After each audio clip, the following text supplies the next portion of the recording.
There is a superhero/thriller film that was released in the year 2000 called Unbreakable. While its plot and characters are not what's important for this video, I do want to bring attention to one particular scene. The main character, David, played by Bruce Willis, sits quietly on a train. After a brief interaction with another passenger, the train quickly derails and is hit by another oncoming train, killing everyone on board. Everyone except David. He became the sole survivor of that disaster. Please imagine, if you would, how you would feel in a situation like that. You may experience a psychological phenomenon called survivor syndrome, unwarranted guilt for remaining alive while those around you had perished. You may also be plagued with questions regarding mortality, fate, or even God.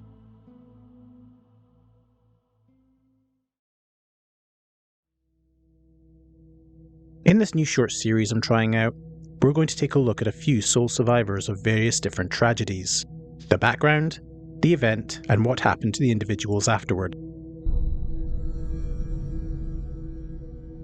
1 survivor. And what better way to start than with a person who survived a 10,000-foot fall from a plane and braved a hostile jungle environment for 11 days without help.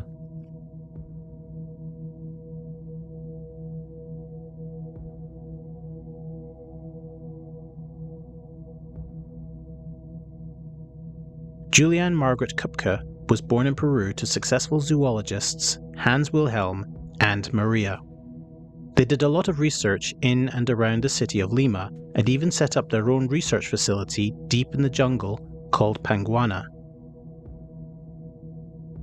Due to mostly being homeschooled by her parents, Julianne spent a lot of time in the Amazon rainforest, and so was aptly familiar with its potentially inhospitable environment. This would turn out to be useful considering the disaster that would later befall her.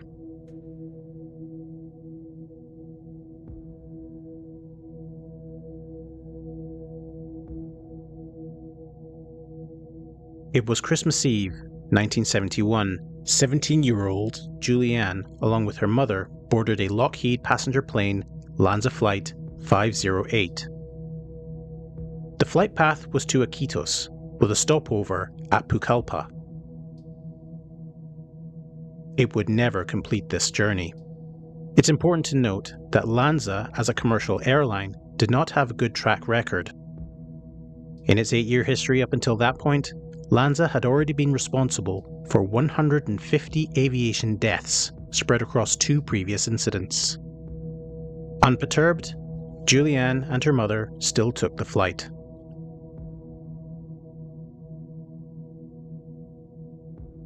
While there were no initial issues during and after takeoff, after about an hour of flight, the plane found itself in the midst of a violent thunderstorm. Julianne recalls the turbulence was very bad and that the plane shook violently. Then there was a sudden flash as lightning struck the left side of the plane. Passengers were screaming and crying in fear when Julianne looked toward her mother and heard her utter something truly terrifying. "Now it's all over." The plane began to plummet toward the ground, and as it did so, it fragmented. Maria fell away from her seat and was separated from Julianne, who was still belted into her own seat. The plane opened up, and Julianne's seat row, along with various debris, fell through the sky at a speed of roughly 100 miles an hour until it finally landed in the Amazon rainforest. After roughly 20 hours of unconsciousness, Julianne at some point freed herself from her seat and tried to get her bearings. Despite falling roughly 10,000 feet, the only injuries Julianne got were a broken collarbone, a concussion, swollen eye, a few cuts, and a deep gash on her arm, which had already started getting infected with maggots. Wearing only a sleeveless dress and a single shoe, Julianne made her way through the dense jungle. She started following a nearby stream. Based on what her father told her previously, following the course of flowing water would eventually lead to a bigger one, that could ultimately lead to civilization. But after 10 days, Julianne was extremely weak, exhausted, and delirious. Also, her wounds were getting more and more infected. Eventually, she stumbled upon a small hut with a motorized canoe where she took refuge. After treating her maggot-infested arm using nearby kerosene, Julianne spent the night in the hut. The following morning, she was discovered by some foresters to whom the hut and surrounding camp belonged. They fed her, further treated her wounds, then a day later she was taken to hospital. After one further day, she was reunited with her father.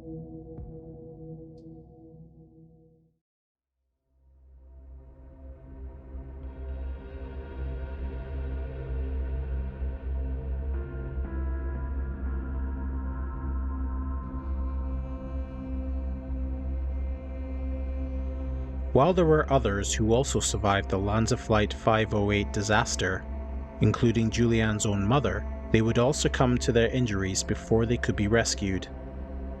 Out of 92 people, Julianne was the only survivor of that crash.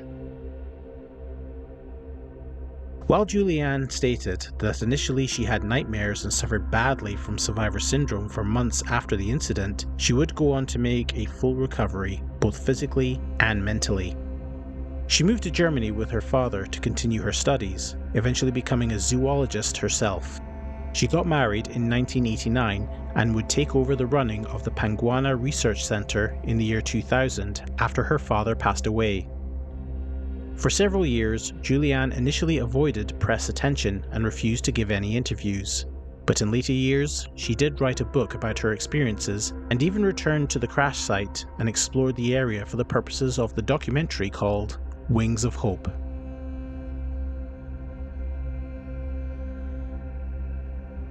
Now in her 70s, Julianne continues to live in Germany and now works as a librarian.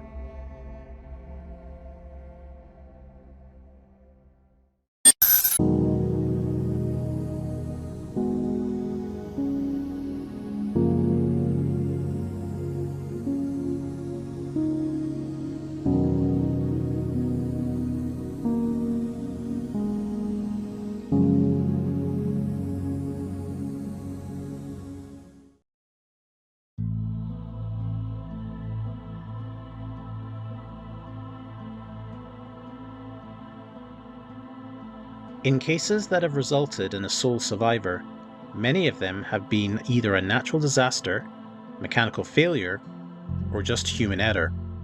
However, there are a select few that were the result of a heartless and motiveless murder of a family. This is one such example.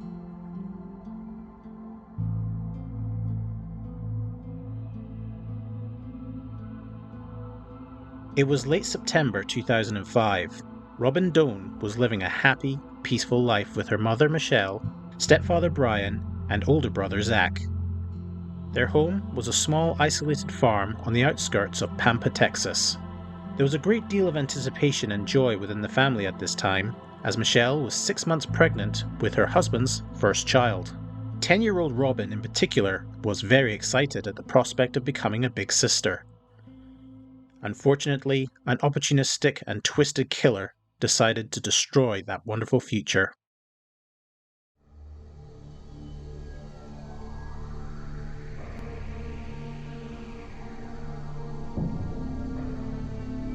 Levi King was a 23-year-old tearaway from Missouri.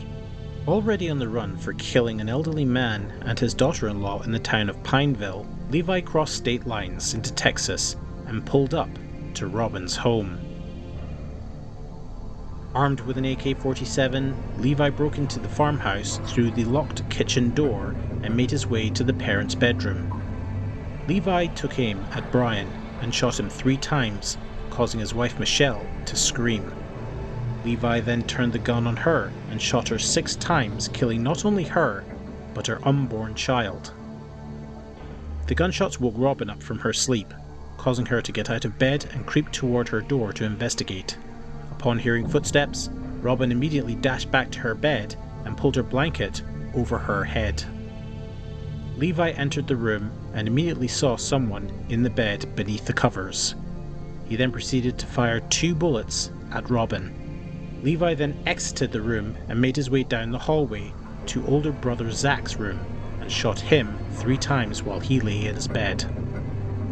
After rummaging around in the kitchen for some food, Levi then proceeded out the house and casually drove away, fully believing he had just murdered 4 people. Little did he know, one person was still alive. Despite being shot at twice, and at point-blank range, Robin Doan survived. In fact, aside from small grazes to her arm and her leg, Robin was completely unharmed. She managed to fool Levi into thinking she was dead by remaining perfectly still. She remained in her bed for roughly 2.5 hours, long after Levi left the property, until Robin finally mustered up the courage to leave her room and phone the police.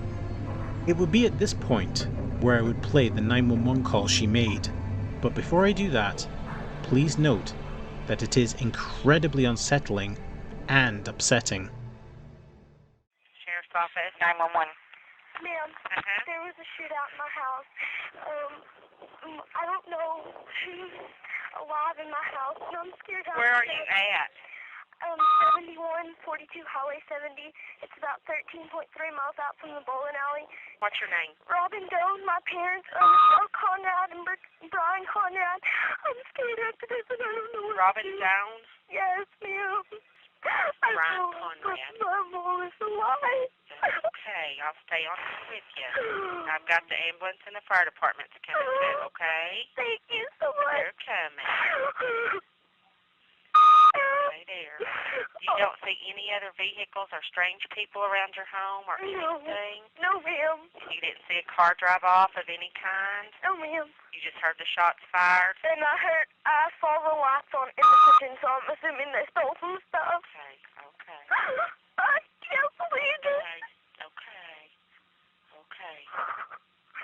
And all I want right now is my blanket and my pillow. I'm scared. I know you are. I'm scared. I know. Just stay right there. Okay, you there? I hear more sirens. Yes, they're coming. I've got the ambulance and the fire coming for you. Okay? I want my mom. I know you do. I know. You there? Yeah, I see another police car. Okay, that's Dennis. That's Deputy Elliott that's going to be there with you, okay? Okay.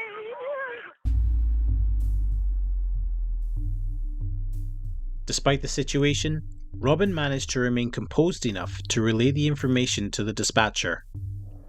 The bravery of this poor girl cannot be overstated. Police eventually reached the farmhouse and secured Robin. Meanwhile, Levi tried fleeing to Mexico, but took a wrong turn and found himself in front of Border Patrol going back into the US. It was at this point that Levi knew the jig was up. Not only was he in possession of several illegal firearms, but, as mentioned earlier, he was already on the run for 2 earlier murders in Missouri and had stolen their truck. The very same truck he was in. Levi made no attempt to escape and confessed to having the firearms. One thing led to another, and he was subsequently arrested in connection with the Missouri murders and transferred back to the state. 2 weeks later, while in custody, Levi spoke to a deputy he had known for some time and confessed to the killings in Pampa, Texas.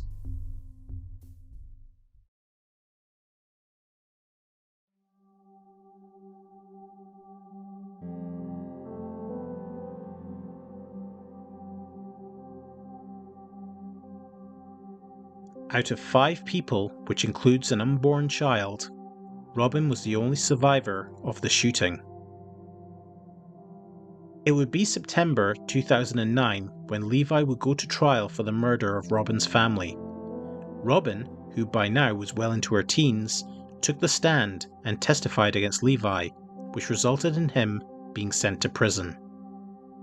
With his fate sealed, having already been sentenced for the 2 murders in Missouri, Levi narrowly escaped the death penalty and was instead sentenced to 3 life sentences in a Missouri prison.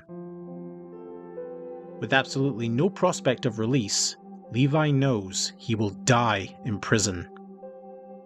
As for Robin, she recalls that she went through several months of therapy which didn't go well, insisting on bottling things up and not wanting to talk about the events. She also stated she had difficulty sleeping at night. However, things generally began to improve after Levi's trial. Despite losing her family, Robin had a supportive network around her. She moved in with her biological father, then later on moved in with her aunt to finish off her high school education, where she excelled in many activities including cheerleading and basketball. She went on to attend university with the purpose of becoming a pediatric nurse. The officer who first attended the scene, Texas State Trooper Chad Brooks, has since become one of Robin's closest friends. She has been more open with talking about her experiences, even taking part in some documentaries, but for the most part, she has tried to live a less public life in Texas.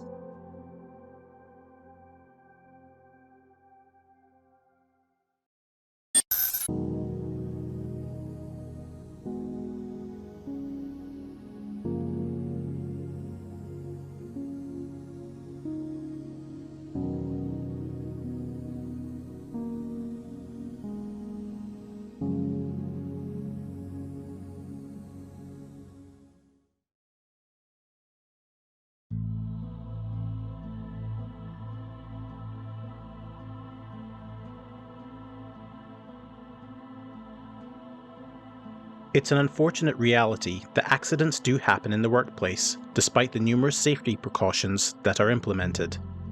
But rarely do they result in the death of almost an entire work team. This just so happens to be one such incident.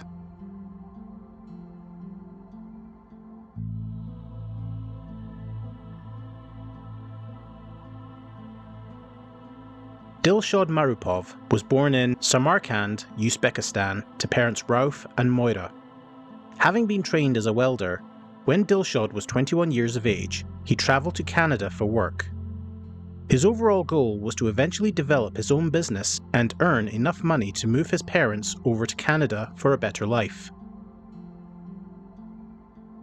In the year 2009, after Dilshod had been in Canada for a few months, a fellow Uzbek immigrant named Vasylo Fazilov approached him about a job opportunity with Metron Construction. The job consisted of repairs to an apartment complex and involved an entire team of immigrant workers, mostly from Eastern Europe. Alexei Blumberg, Vladimir Korostin, Alexander Bondarovs, and Vasylo himself.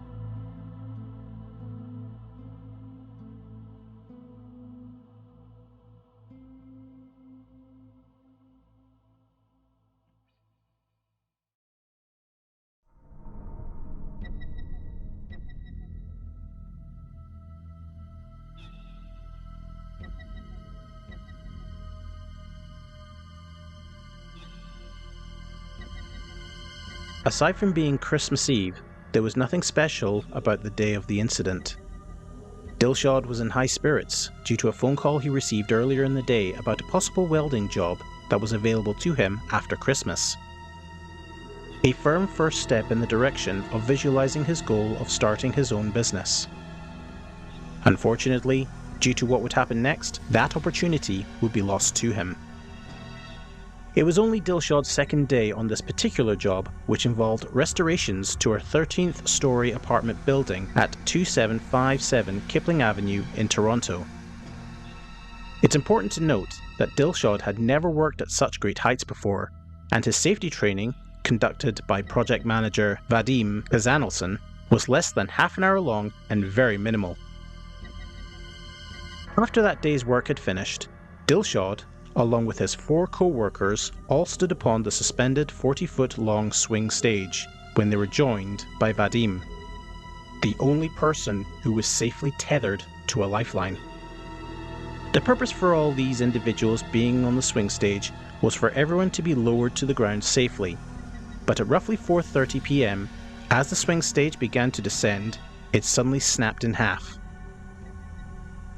Dilshod and his co-workers plunged more than 40 meters to the ground below, while Vadim remained suspended in the air, still safely tethered.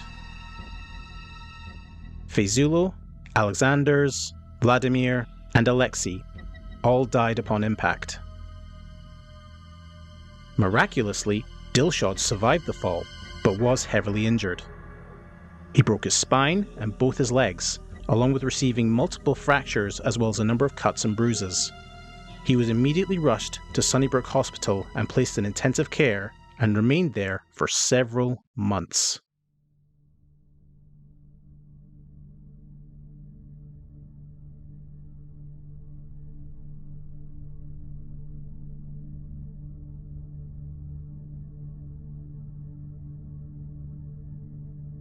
Out of the 5 workers, Dilshod was the only one who survived the fall. Out of the many potential sole survivors I looked through for this series, Dilshod received the most extensive and life-threatening injuries. He spent many months in hospital and faced a long and difficult recovery, including dealing with the physical and emotional trauma of the event. In an interview conducted a year later, Dilshod stated, "The pain is there every day. It is something like a constant fear and nightmare." Thankfully, Dilshod was not alone in his recovery. The Provincial Building and Construction Trades Council of Ontario assisted in bringing Dilshod's family to Canada, who helped him with his physio and his general recovery. Roughly a year later, Dilshod regained limited use of his legs with the aid of a walking frame. While Dilshod was recovering, Metron Construction was dealt a severe blow. After being taken to court, the company was fined over $200,000 for criminal negligence causing death. After initial appeal, the fine was later increased to $750,000. 7 years later, Supervisor Vadim Kazanelson, again the only person who was safely tethered on that fateful day, was also taken to court and found guilty of 4 counts of criminal negligence causing death and 1 criminal negligence causing bodily harm. He was sentenced to 3.5 years, which he has since served. Joel Schwartz, the president and sole director of Metron, pled guilty for violation of the Occupational Health and Safety Act. He avoided jail but received a fine of $90,000. This no doubt led to the closure of Metron Construction as a company.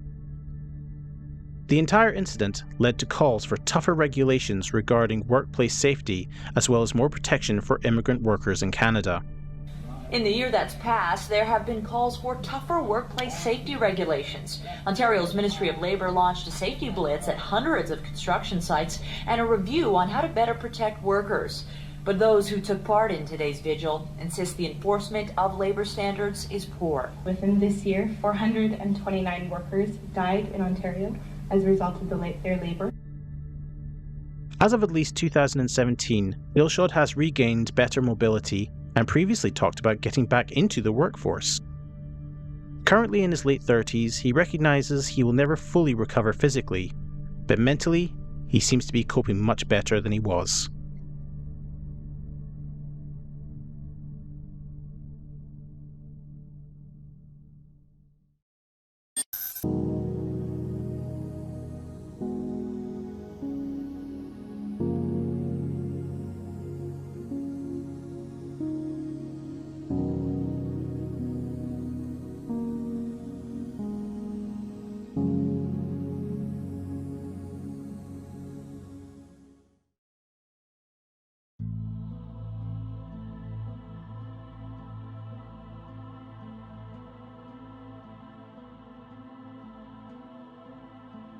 Miracle is a word that has somewhat lost its meaning over the years, mainly because it's been needlessly watered down, being used to describe little happenstance events in life that are of little consequence, rather than something so spectacular and profound that it defies logic and even crosses into the territory of impossible. By that description, how this next woman survived is nothing short of a true miracle.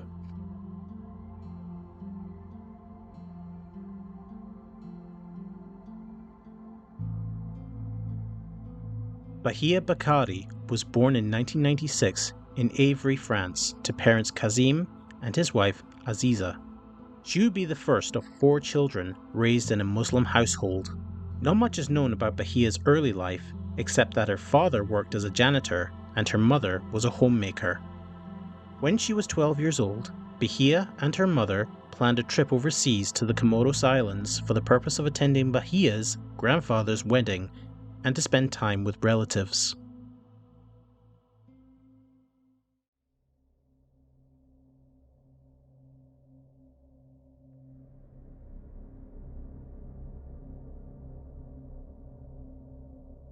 The date was June 30th, 2009. Bahia and her mother travelled to Paris to board a flight for Yemen, where they would in turn board another flight for the Comoros Islands, Flight 626. The plane was scheduled to land at its destination, Prince Said Ibrahim International Airport, at 2 a.m. in the morning in the capital of Moroni. It would not complete this journey.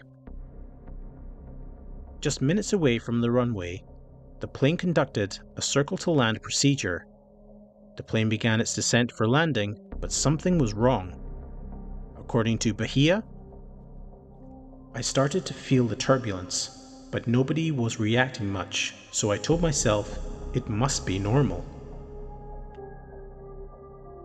The plane suddenly began to fall and plunged straight into the Indian Ocean, breaking in half upon impact and spreading debris across the surface of the water. Bahia continues, I felt something like an electric shock go through my body. There's a black hole between the moment when I was seated in the plane and the moment I found myself in the water.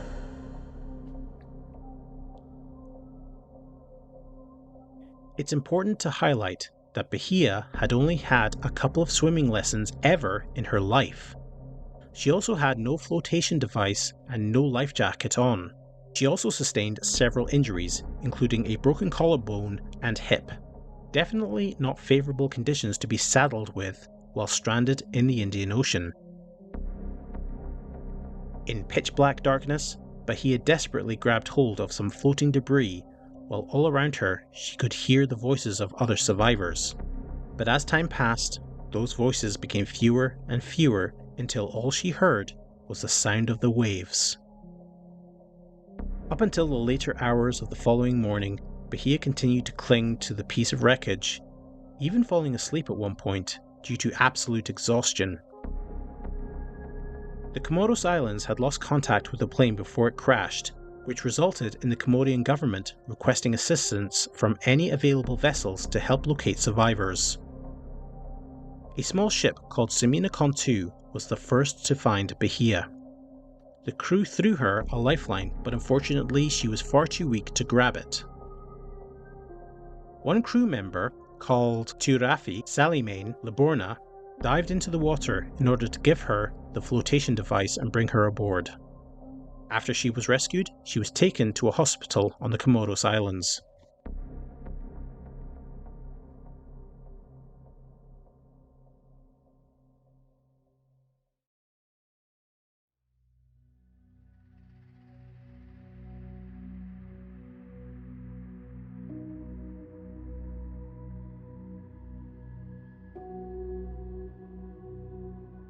While there were some who were still alive after the initial crash, after it was all said and done, out of a staggering 153 passengers and crew, Bahia was the only survivor. During her initial stay at a Comoros hospital, she was able to speak to her father on the phone, who referred to his daughter's survival as divine intervention. Within days, Bahia was flown back to France, where she received further treatment and surgery after being reunited with her father. Bahia only spent 3 weeks in hospital, but it was during that time she became somewhat of a minor international celebrity. Bahia Bakari, as you mentioned, a 13-year-old girl who's of French nationality with Comoran descent.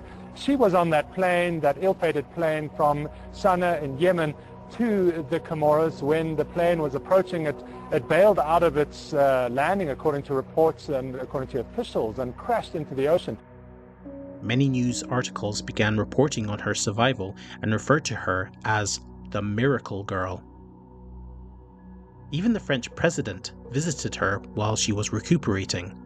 Unfortunately, it was during her recuperation that Bahia was informed that she was the only survivor of the crash, effectively telling her that her mother had also perished. In the interviews following the event, Bahia has spoken openly about experiencing survivor's guilt, stating that the realization of being the only survivor, coupled with the loss of her mother, whom she was particularly close to, was extremely difficult and led to her isolating herself for a while following the event. But once again, time became a great ally, and over the years, Bahia eventually came to terms with her grief. 1 year later, Bahia collaborated with a ghostwriter and released a memoir called I'm Bahia, the Miracle Girl.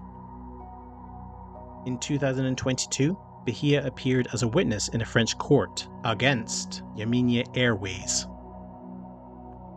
It was revealed that while there were high winds during the night of the crash, it was ultimately pilot negligence that was ultimately responsible for the cause of the disaster. It was the most important testimony of my life because everything else I've done, the interviews, don't count. It's really this one that counts. So I'm very relieved and happy to have had the opportunity to speak on the stand.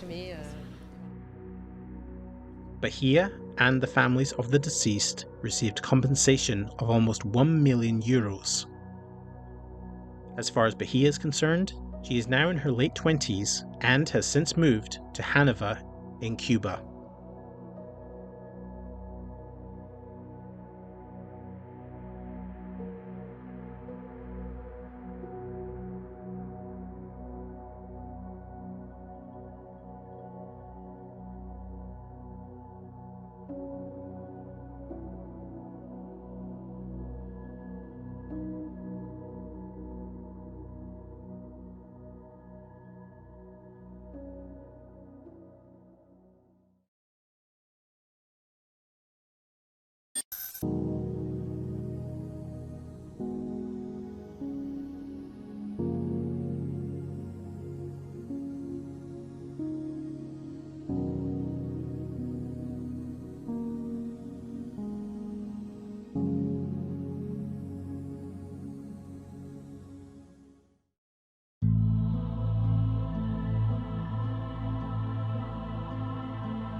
Imagine being on a jet that goes down and then learning that you are the only survivor. How would you digest this information? Would you consider it bad luck, good luck, divine intervention? The sole survivor of the poisoning told the Supreme Court in Victoria he only feels half alive after the death of his wife. Let's just talk about the basics of survivor's guilt. It is a real medical condition and a very common reaction to experiencing a traumatic event. Is really this misplaced feeling that you could somehow have done something to prevent what happened. Maybe you should have been in a different place at some time. Maybe you could have done something to prevent it from happening. And so in your mind, you keep believing that you somehow could have prevented this from happening, and maybe you could have saved a friend's life.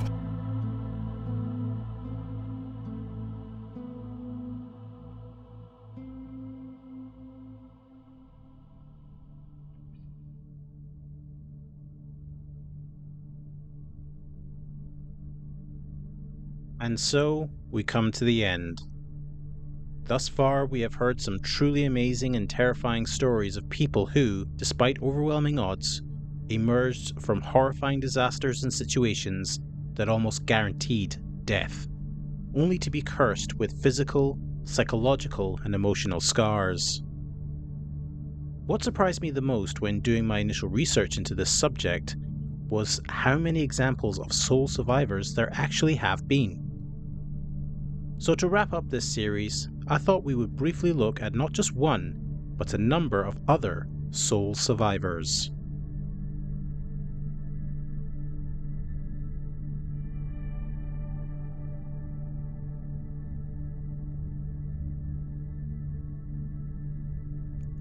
Terry Caffey was a youth pastor in the small close-knit town of Alba, Texas, where he lived with his wife Penny and their 3 children.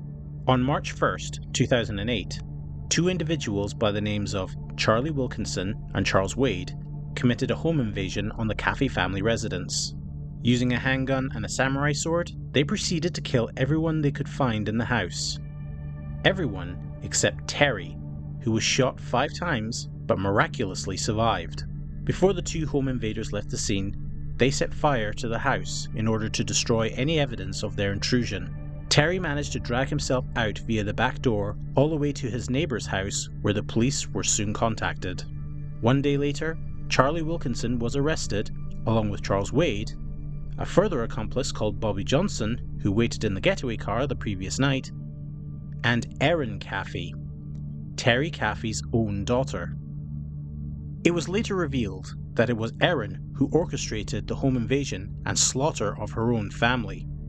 This was due to her anger over her parents' disapproval of her relationship with Charlie Wilkinson. All 4 were sent to prison for the murder of the Caffey family and the attempted murder of Terry Caffey. Out of the family of 4, Terry was the only survivor. He has since remarried and started a new family and continues to work with the church. He made some appearances on TV, including a notable spot on the Dr. Phil show, talking about his experiences and how he feels about what his daughter Erin Caffey did.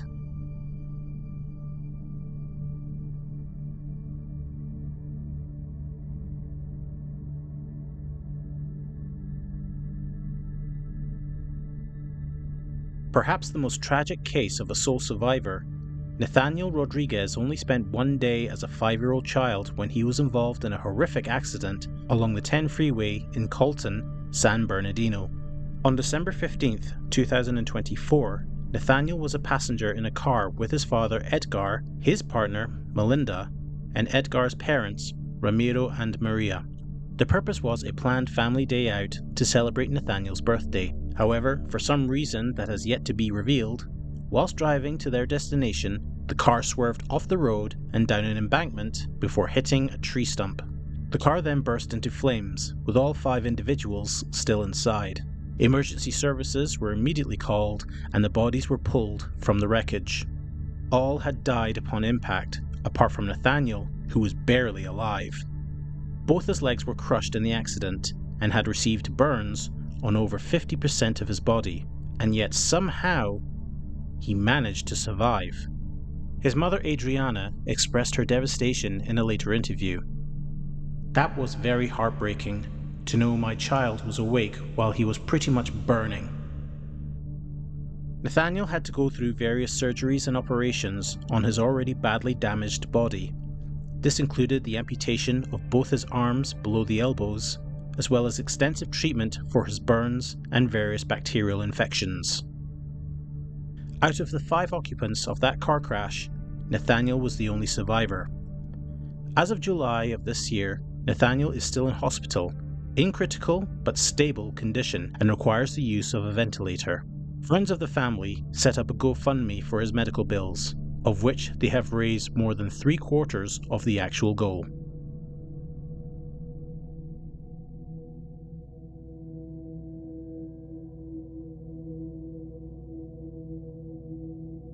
In what was considered the worst year for submarine attacks during the Second World War, in 1942, lowly mess steward, 25-year-old Poon Lim, a Chinese national, was working aboard the British cargo ship, the SS Ben Lomond.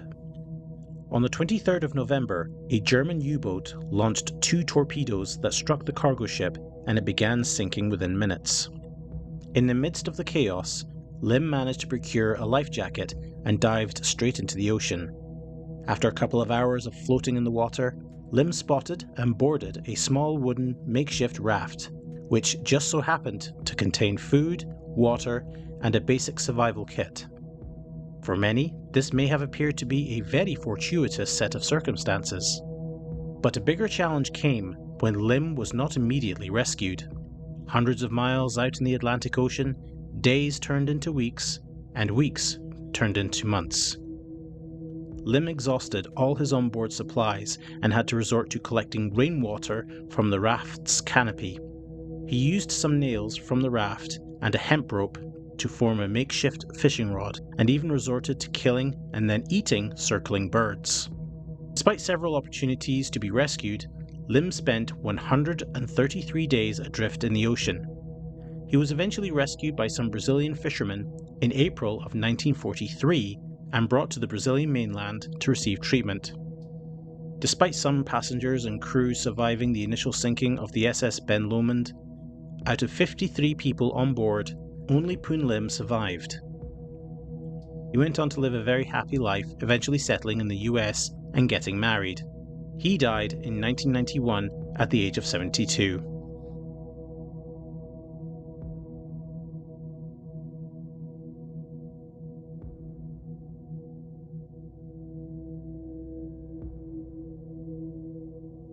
At just 4 years of age, Cecelia Cichan is among the youngest sole survivors I have researched.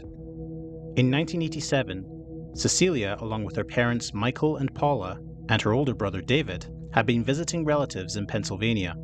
On August 16th, as part of their journey home to Tempe, Arizona, the family boarded the Northwest Airlines Flight 255 in Romulus, Michigan during a stopover. The plane took off at roughly 8:45 p.m., but it barely left the ground.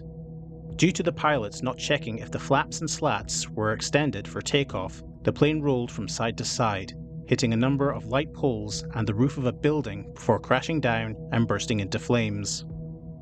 The wreckage was so vast that it was declared that no person could have possibly survived. While firefighters and rescue workers dug through the wreckage, one person, called John Theed, heard the faint cries of a child. He followed them until he came across Cecelia under some debris, still strapped to her seat. She was immediately rescued and rushed to hospital with third-degree burns and fractures to her skull, collarbone, and leg. Despite these injuries, she would go on to make a full recovery after 2 months. Out of 155 passengers and crew aboard the plane, only Cecelia survived.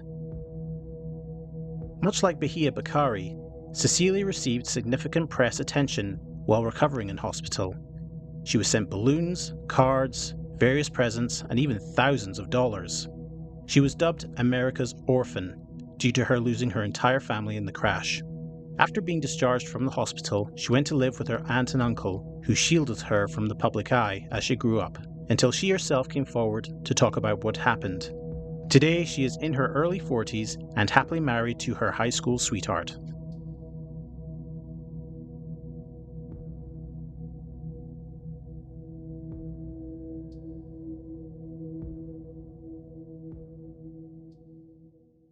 In a few weeks, thousands of high school seniors will graduate, but likely none have faced the challenges as a senior from Granger High. You may remember him, Sha Reh. He survived a shooting that killed the rest of his family. It is a widely accepted belief that a gunshot to the head is a pretty conclusive way to end a life, one of the few exceptions being the case of Sha Reh. Born to immigrant parents from Myanmar, Sha was the eldest of 4 children living in the very populous West Valley City, Utah. On Tuesday the 17th of December 2024, a concerned relative, Naomi Shote, visited the family home after 2 days of not hearing anything from the family. When she arrived, she was horrified to discover 17-year-old Sha Reh on the floor of the garage with a bullet wound to the head, and yet somehow still alive. Naomi immediately called for an ambulance and the police, who searched the rest of the home only to find the dead bodies of Sha's family. His mother Bu Mei and his 2 sisters were found in an upstairs bedroom, while his father, Da, and younger brother were discovered in the living room, all having been shot. It was later determined it was Sha's father who was responsible for killing the family, making this an act of familicide. However, as already stated, Sha somehow managed to survive being shot in the head. He was immediately rushed to hospital, but was in critical condition. What makes this story truly amazing is that Sha spent 2 days without medical attention after being shot. He was also rendered almost completely blind. Out of a family of 6, Sha was the only survivor. With the support of surviving relatives and his local community, Sha managed to recover from his injuries, but remains blind to this day. Despite having to make adjustments to his life and still mourning the loss of his immediate family, Sha completed his education at Granger High School. He has stated in an interview that he just wants to keep moving forward with his life. He has stated his intention to enroll at the University of Utah in 2026 to study pre-law.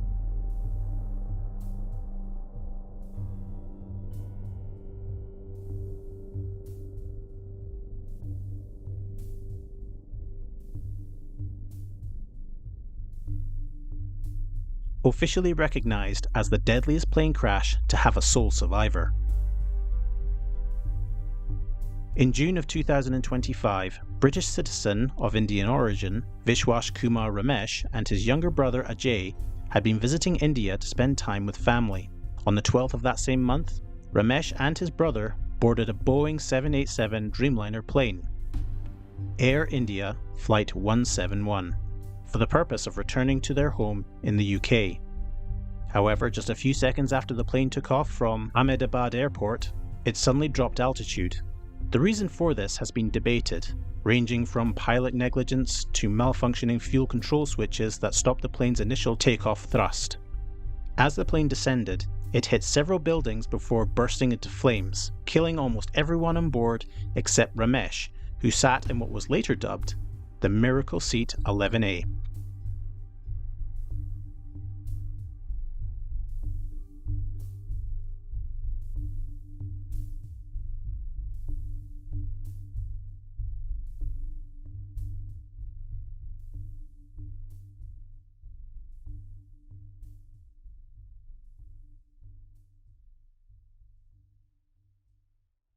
Out of an unbelievable 242 passengers and crew, Ramesh was the only survivor of the crash. What is truly amazing is that considering how devastating it was, Ramesh received fairly minor injuries, only several cuts and bruises, along with burns on his left hand. After the initial impact, Ramesh managed to free himself from his seat and push through a small opening in the fuselage, then just walked away. He was taken to a hospital in Ahmedabad, but was not deemed critical. During his brief stay in hospital, Ramesh was visited by the country's Prime Minister. Due to his story being among the most recent, there's little to report what happened to Ramesh in the aftermath, other than he has since recovered from his injuries and returned to the UK with a world record to his name as the sole survivor of the deadliest plane crash in the world.